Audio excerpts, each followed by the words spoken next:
Hey guys, welcome to the study with Mayank. मैं हूं आपका मयंक। आज हम लोग टेस्ट 16 के अंतर्गत यूपीएससी प्रीलिम्स से संबंधित अर्थव्यवस्था और सरकारी योजनाओं के प्रश्नों को देखेंगे। तो चलिए स्टार्ट करते हैं आज का वीडियो। देखते हैं मैं क्या क्या डिस्कस करना है यहाँ पर। आज का पहला प्रश्न है, निम्नलिखित कथनों पर विचार कीजिए। पूछा गया है कौन सा कथन सही है। ओपन मार्केट ऑपरेशंस खुले बाजार में सरकार द्वारा जारी बॉन्ड की खरीद और बिक्री है। ओएमओ ब्याज दर और मुद्रास्फीति दर स्तरों पर तरलता की स्थिति के प्रभाव को कम करने के लिए आरबीआई द्वारा उपयोग किए जाने वाले गुणात्मक उपकरणों में से एक है। ओपन मार्केट ऑपरेशंस, इसका तात्पर्य है खुले बाजार में सरकार द्वारा जारी बॉन्ड की खरीद और बिक्री। तो यहां पर आपका पहला वाला कथन बिल्कुल सही है। ओएमओ गुणात्मक साधन नहीं है बल्कि मात्रात्मक साधनों में से एक है और इसका उपयोग आरबीआई वर्ष के दौरान तरलता की स्थिति को सुचारू बनाने और ब्याज दर और मुद्रास्फीति दर के स्तर पर इसके प्रभाव को कम करने के लिए करता है। तो यहां पर आपका सेकंड वाला कथन गलत हो जाएगा क्योंकि ये गुणात्मक नहीं है बल्कि मात्रात्मक है। और इसका उपयोग किस लिए होता है? आरबीआई जो है वर्ष के दौरान जो तरलता की स्थिति है इसको सुचारू बनाने के लिए और ब्याज दर और मुद्रास्फीति दर के स्तर पर इसके प्रभाव को कम करने के लिए करता है। तो यहां पर आपका केवल पहला वाला कथन सही है। तो आपका सही आंसर है पहले का ए, केवल एक। दूसरा प्रश्न है आपका, निम्नलिखित कथनों पर विचार कीजिए। पूछा गया है कौन सा कथन सही है। अधिमान्य व्यापार समझौता आर्थिक एकीकरण का पहला चरण है। एक अधिमान्य व्यापार समझौते में प्रशुल्क को पूरी तरह से समाप्त नहीं किया जाता है। देखिए, अधिमान्य व्यापार समझौता यानी इसको पीटीए कहते हैं, प्रेफरेंशियल ट्रेड एग्रीमेंट। एक होता है फ्री ट्रेड एग्रीमेंट यानी मुक्त व्यापार समझौता। तो पीटीए क्या है? पीटीए एक व्यापारिक ब्लॉक है जो भागीदार देशों के कुछ उत्पादों को प्रेफरेंस प्रदान करता है। मान लीजिए दो देश हैं, एक ए है और एक बी है। तो यहां पर क्या है कि ए के कुछ उत्पादों को प्रेफरेंस दिया गया है और बी के कुछ उत्पादों को प्रेफरेंस दिया गया है। यानी उन उत्पादों पर शुल्क वगैरह जो है वो कम लगेगा या फिर नहीं लगेगा और बाद बाकी पर शुल्क लगेगा।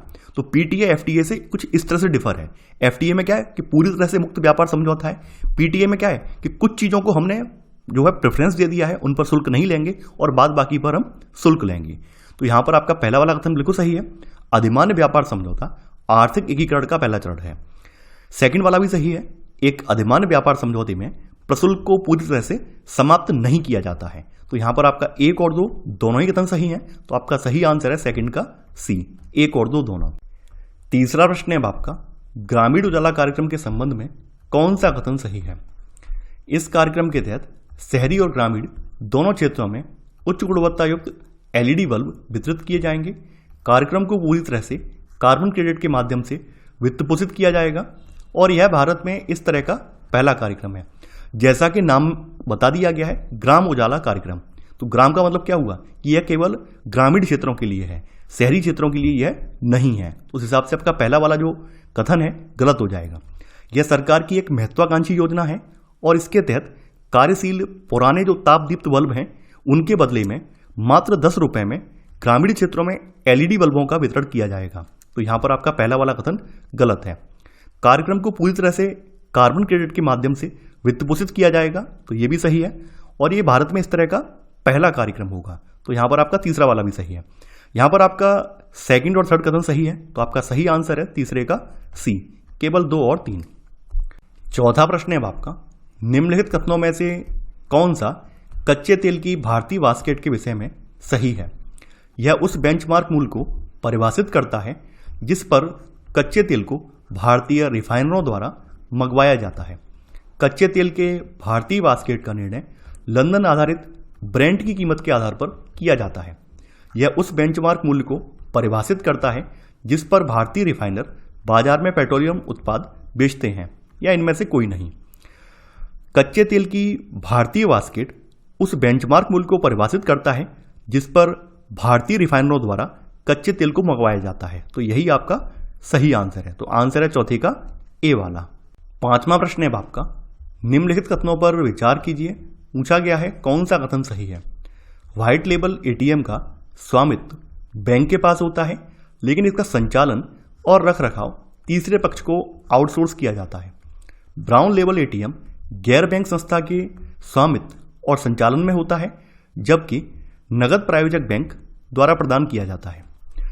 व्हाइट लेबल एटीएम का स्वामित्व और संचालन गैर बैंक संस्थाओं के पास होता है, लेकिन वे किसी विशेष बैंक से आउटसोर्सिंग कॉन्ट्रैक्ट नहीं रखते हैं। यानी यहां पर बताया गया कि और रखरखाव तीसरे पक्ष को आउटसोर्स किया जाता है, जो कि गलत है। यानी ये किसी विशेष बैंक से outsourcing contract white label ATM नहीं रखते हैं, तो पहला वाला कथन गलत हो जाएगा। सेकंड वाला कथन आपका बिल्कुल सही है। ब्राउन लेबल एटीएम गैर बैंकिंग संस्था के स्वामित्व और संचालन में होता है, जबकि नगद प्रायोजक बैंक द्वारा यह प्रदान किया जाता है। तो यहां पर आपका केवल सेकंड वाला कथन सही है, तो आपका सही आंसर है यहां पर 5वें का बी, केवल सेकंड। छठवां प्रश्न है आपका, ग्रामीण अवसंरचना विकास निधि RIDF के संदर्भ में निम्नलिखित कथनों पर विचार कीजिए। पूछा गया है कौन सा कथन सही है। यह ग्रामीण अवसंरचना परियोजनाओं के लिए राज्य सरकारों को अल्प लागत निधि प्रदान करता है। अगला है, इसे देश में संचालित वाणिज्यिक बैंकों के प्राथमिकता क्षेत्र ऋण लक्ष्यों में कमी से बची राशि जमा कराकर नाबार्ड के अंतर्गत स्थापित किया गया है। देखिए यहां पर आपका पहला वाला कथन बिल्कुल सही है। यह ग्रामीण अवसंरचना परियोजनाओं के लिए राज्य सरकारों को अल्प लागत से निधि प्रदान करता है। भारत सरकार ने वर्ष 1995-96 में केंद्रीय बजट में 1995-96 के केंद्रीय बजट में ग्रामीण अवसंरचना विकास निधि RIDF की यहां पर स्थापना की, जिसे देश के अंदर संचालित वाणिज्यिक बैंकों के उनके कृषि क्षेत्रों के ऋण लक्ष्यों में कमी से बची राशि जमा कराकर नाबार्ड के अंदर स्थापित किया गया। तो यहां पर आपका सेकंड वाला कथन भी सही है। यहां पर आपका 1 और 2 दोनों ही कथन सही हैं, तो आपका सही आंसर है यहां पर 6वें का सी, यानी 1 और 2 दोनों। 7वां प्रश्न है आपका, निम्नलिखित कथनों पर विचार कीजिए। पूछा गया है कौन सा कथन सही है। एंटी डंपिंग और काउंटर वेलिंग ड्यूटी दोनों ही एक प्रकार के सीमा शुल्क हैं। डंपिंग रोधी उपायों को लागू करना विश्व व्यापार संगठन द्वारा एक अनुचित व्यापार व्यवहार के रूप में माना जाता है और इसकी अनुमति नहीं है। डंपिंग रोधी शुल्क उन वस्तुओं पर लगने वाला शुल्क है जिन्हें मूल या निर्यात करने वाले देश में सरकारी सब्सिडी प्राप्त हुई है। एंटी डंपिंग और काउंटर वेलिंग ड्यूटी दोनों ही एक प्रकार के सीमा शुल्क हैं, तो आपका पहला वाला कथन यहां पर बिल्कुल सही है। विश्व व्यापार संगठन द्वारा उचित प्रतिस्पर्धा करने के रूप में डंपिंग रोधी कानूनों के उपयोग की अनुमति है, तो यहां पर लिखा हुआ अनुमति नहीं है, जो कि गलत हो जाएगा। एंटी डंपिंग ड्यूटी आयात पर एक सीमा शुल्क है जो सामान्य मूल्य से काफी कम कीमतों पर माल की डंपिंग के खिलाफ सुरक्षा प्रदान करता है, जबकि काउंटर वेलिंग ड्यूटी उन वस्तुओं पर सीमा शुल्क है जिन्हें मूल या निर्यात करने वाले देश में सरकारी सब्सिडी प्राप्त हुई है। तो यहां पर जो डंपिंग रोधी शुल्क में विशेषताएं लिखी हुई हैं, वास्तव में काउंटर वेलिंग ड्यूटी की विशेषताएं हैं, तो यहां पर आपका तीसरा वाला कथन भी गलत हो जाएगा। यहां पर आपका केवल पहला वाला कथन सही है, तो आपका सही आंसर है 7वें का ए, केवल 1। 8वां प्रश्न है आपका, राजकोषीय उत्तरदायित्व और बजटीय प्रबंधन समीक्षा समिति 2003 की सिफारिशों के संबंध में निम्नलिखित कथनों पर विचार कीजिए। पूछा गया है कौन सा कथन यहां पर सही है। पहला है, इस अधिनियम के अनुसार सरकार अस्थायी अग्रिमों को छोड़कर RBI से अपनी उधारी समाप्त कर देगी। अधिनियम द्वारा राजस्व घाटे को GDP के 3% तक कम करने और वर्ष 2008-9 तक राजकोषीय घाटे को समाप्त करने का लक्ष्य रखा गया था। देखिए पहला वाला कथन बिल्कुल सही है। सरकार अस्थायी अग्रिमों को छोड़कर RBI से अपनी उधारी समाप्त कर देगी, तो यहां पर आपका पहला वाला कथन बिल्कुल सही है। सेकंड वाला जो कथन है ये सही नहीं है।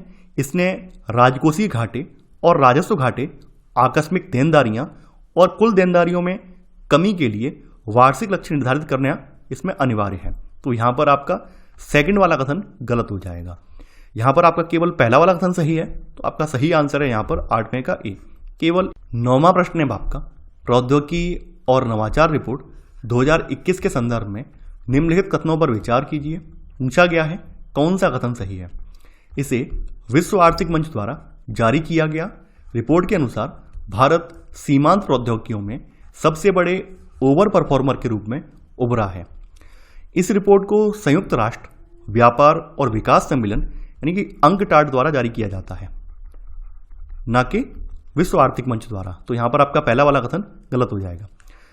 प्रौद्योगिकी और नवाचार रिपोर्ट 2021 के हालिया कंट्री रेडीनेस इंडेक्स के अनुसार भारत प्रति व्यक्ति सकल घरेलू उत्पाद की तुलना में सीमांत प्रौद्योगिकियों में सबसे बड़े ओवर परफॉर्मर के रूप में उभरा है। तो यहां पर आपका सेकंड वाला कथन सही है, तो आपका सही आंसर है यहां पर 9 में का बी, केवल सेकंड। 10वां प्रश्न है आपका, सरकारी ऋण के संदर्भ में निम्नलिखित कथनों पर विचार कीजिए। पूछा गया है कौन सा कथन सही है। भारतीय संविधान की 7वीं अनुसूची केंद्र और राज्य दोनों को विदेशी ऋण प्राप्त करने की शक्ति प्रदान करती है। राज्य सरकारों को नए ऋण प्राप्त करने के लिए केंद्र की सहमति प्राप्त करने की आवश्यकता होती है। पहला वाला कथन आपका सही नहीं है। संविधान की 7वीं अनुसूची की सूची 1 की प्रविष्टि 37 के तहत केवल केंद्र को, न कि राज्य को, केवल केंद्र को विदेशी ऋण लेने की शक्ति प्राप्त है, इसमें राज्य शामिल नहीं है। तो पहला वाला कथन गलत हो जाएगा। सेकंड वाला यहां पर कथन बिल्कुल सही है, यानी कि अनुच्छेद जो 293 है, आर्टिकल 293 है, इसकी धारा 3 और 4 के तहत ऐसे मामलों में जहां राज्य सरकारों द्वारा केंद्र से लिए गए ऋण बकाया का भुगतान किया जाना हो, उस स्थिति में नए ऋण प्राप्त करने के लिए केंद्र की सहमति प्राप्त करने की आवश्यकता होती है और ऐसी सहमति शर्तों के अधीन दी जा सकती है। तो यहां पर आपका सेकंड वाला कथन सही है, तो यहां पर आपका सही आंसर है 10वें का बी, यानी केवल सेकंड। 11वां प्रश्न है आपका, लघु वनोपज के संदर्भ में निम्नलिखित कथनों पर विचार कीजिए। पूछा गया है कौन सा कथन सही है। आर्थिक मामलों की मंत्रिमंडलीय समिति ने लघु वनोपज के लिए न्यूनतम समर्थन मूल्य की घोषणा करती है। लघु वनोपज में पत्त, डाई और रेजिन शामिल है। जनजातीय लोगों के लिए आजीविका का एक महत्वपूर्ण स्रोत गैर इमारती लकड़ी वन उत्पाद, जिन्हें आमतौर पर लघु वनोपज उत्पाद कहा जाता है, यानी इनको MFP बोला जाता है, माइनर फॉरेस्ट प्रोड्यूस, यानी कि लघु वनोपज उत्पाद। तो लघु वनोपज उत्पाद जो है ये आर्थिक मामलों की मंत्रिमंडलीय समिति इसके लिए MSP की घोषणा नहीं करती है। भारत सरकार के तहत स्थापित जनजातीय कार्य मंत्रालय लघु वनोपज उत्पाद योजना के कार्यान्वयन और निगरानी के लिए नोडल मंत्रालय है।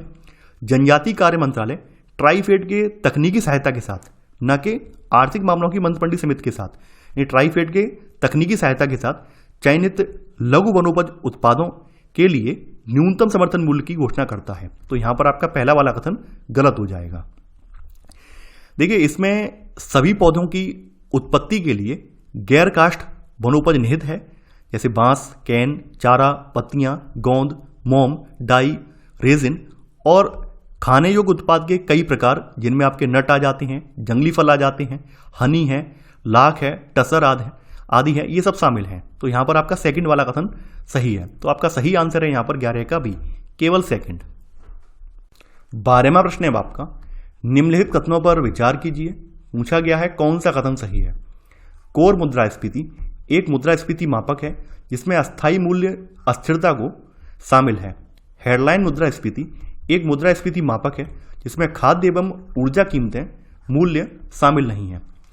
कोर मुद्रास्फीति का एक आकलन है जिसमें खाद्य पदार्थों, ऊर्जा उत्पादों जैसे कुछ मदों के मूल्यों के मामले में अल्पकालिक या अस्थायी उतार चढ़ाव को शामिल नहीं किया जाता है और यह अर्थव्यवस्था में मुद्रास्फीति की प्रवृत्ति को दर्शाती है। यहाँ पे लिखा हुआ है इसमें अस्थायी मूल्य अस्थिरता को शामिल किया जाता है, जबकि मैंने बताया है शामिल नहीं किया जाता है। तो पहला वाला कथन गलत हो जाएगा। सेकंड वाला कथन भी सही नहीं है। हेडलाइन मुद्रास्फीति अर्थव्यवस्था के भीतर कुल मुद्रास्फीति का एक आकलन है जिसमें खाद्य और ऊर्जा मूल्यों जैसी मदें भी शामिल हैं जो अस्थिर होने और मुद्रास्फीति संबंधी उछाल लाने की प्रवृत्ति रखती हैं। तो यहाँ पर लिखा हुआ है इसमें खाद्य और ऊर्जा कीमतें शामिल नहीं है, इस हिसाब से ये गलत है। तो यहाँ पर आपका 1 और 2 दोनों ही गलत हैं। तो आपका सही आंसर है 12 का डी, ना तो एक सही है और ना ही दूसरा। 13वां प्रश्न है आपका, यूरोपीय मुक्त व्यापार संघ EFTA के संदर्भ में निम्नलिखित कथनों पर विचार कीजिए। पूछा गया है कौन सा कथन सही है। पहला है EFTA में स्विट्जरलैंड, नॉर्वे, आइसलैंड और लिंक्टेनस्टाइन शामिल हैं। EFTA सदस्य राष्ट्रों में से कोई भी यूरोपीय संघ का सदस्य नहीं है। यूरोपीय मुक्त व्यापार संघ EFTA में आयरलैंड, लिंक्टेनस्टाइन, नॉर्वे और स्विट्जरलैंड का एक अंतर सरकारी संगठन है। तो यहां पर आपका पहला वाला कथन बिल्कुल सही है। EFTA सदस्य राज्यों में से कोई भी यूरोपीय संघ का सदस्य नहीं है। तो यहां पर आपका सेकंड वाला कथन भी सही है। तो यहां पर आपका 1 और 2 दोनों ही कथन सही है, तो आपका सही आंसर है यहां पर 13 का सी, यानी 1 और 2 दोनों। 14वां प्रश्न है आपका, बेटर देन कैश अलायंस के संदर्भ में निम्नलिखित में से कौन सा कथन सही नहीं है, आपको बताना है। पहला है, यह नकद से डिजिटल भुगतान की ओर संक्रमण के लिए साझेदारी है, इसे वर्ष 2015 में पेटीएम द्वारा सृजित किया गया। अगला है, इस गठबंधन के 75 सदस्य हैं जो भुगतानों को डिजिटल बनाने हेतु प्रतिबद्ध हैं। देखिए, बेटर देन कैश अलायंस संयुक्त राष्ट्र में अवस्थित बेटर देन कैश अलायंस नकद से डिजिटल भुगतान की ओर संक्रमण के लिए सरकारों, कंपनियों और अंतर्राष्ट्रीय संगठनों की एक साझेदारी है। तो यहां पर आपका पहला वाला कथन बिल्कुल सही है। इस गठबंधन के 75 सदस्य हैं जो भुगतानों को डिजिटल बनाने हेतु प्रतिबद्ध हैं। तो यहां पर आपका सी वाला भी सही है। बी वाला कथन ये सही नहीं है। इसे वर्ष 2012 में United Nations capital development fund, United states agency for international development, bill and Melinda Gates foundation, इनके द्वारा इसको लॉन्च किया गया था, ना कि पेटीएम के द्वारा। तो यहां पर आपका बी वाला कथन गलत हो जाएगा। तो यहां पर आपका सही आंसर है 14 का बी। 15वां प्रश्न है आपका, इलेक्ट्रॉनिक मनी ट्रांसफर के विभिन्न तरीकों के संदर्भ में निम्नलिखित कथनों पर विचार कीजिए। पूछा गया है कौन सा कथन सही है। इलेक्ट्रॉनिक क्लियरिंग सर्विस का उपयोग लेन देन के लिए किया जाता है जो दोहराव और आवधिक प्रकृति के होते हैं। नेशनल ऑटोमेटेड क्लियरिंग हाउस का उपयोग विभिन्न बैंकों के बीच लेन देन की सुविधा के लिए किया जाता है। कॉन्टैक्टलेस कार्ड से पेमेंट करके सिर्फ 2000 तक का लेन देन किया जा सकता है। ECS यानी कि इलेक्ट्रॉनिक क्लियरेंस सिस्टम लेन देन के लिए या भुगतान प्राप्ति की एक इलेक्ट्रॉनिक प्रणाली है जो पुनरावृत्तीय एवं आवधिक प्रकृति की है। तो यहां पर आपका पहला वाला कथन बिल्कुल सही है। नेशनल ऑटोमेटेड क्लियरिंग हाउस, इसका उपयोग विभिन्न बैंकों के बीच लेन देन की सुविधा के लिए किया जाता है। तो सेकंड वाला भी सही है। तीसरा वाला कथन गलत है। RBI ने देश में सभी श्रेणी के व्यापारियों के लिए प्रति 5000 रुपये की लेन देन की सीमा रखी है, न कि 2000 रुपये की। यानी कॉन्टैक्टलेस कार्ड के लिए 5000 रुपये की लेन देन की सीमा रखी है, जहां इस तरह के संपर्क रहित भुगतान किए जाते हैं। यानी कॉन्टैक्टलेस कार्ड वाले भुगतान के लिए 5000 की सीमा रखी गई है, न कि 2000 की। तो यहां पर आपका 1 और 2 कथन सही है। तो आपका सही आंसर है 15 का बी, केवल 1 और 2। तो ये था हमारा आज का वीडियो। आई होप आपको आज का वीडियो पसंद आया होगा। आप लोग इस वीडियो को लाइक और शेयर करना बिल्कुल ना भूलें। तो चलिए आज के लिए बस इतना ही। Thanks for watching. जय हिंद।